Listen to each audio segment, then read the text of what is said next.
নবী বলছে সুবহানাল্লাহ 100 বার পড়লে, কথাটা বোঝেন, 100 বার কেউ সুবহানাল্লাহ পড়লে 100 নবী বংশের গোলাম আজাদ করার সওয়াব।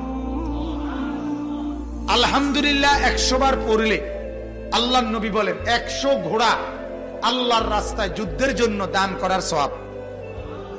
100 বার আল্লাহু আকবার পড়লে আল্লাহর নবী বলেন 100 উট হজ্জের মধ্যে আল্লাহর রাস্তায় কোরবানি করার সওয়াব। কয়টার সওয়াব কইলাম? সুবহানাল্লাহ, আলহামদুলিল্লাহ, আল্লাহু আকবার। এরপরে নবী বলে 100 বার যে পড়বে লা ইলাহা ইল্লাল্লাহ, বলেন, আবার বলেন, লা ইলাহা ইল্লাল্লাহ, লা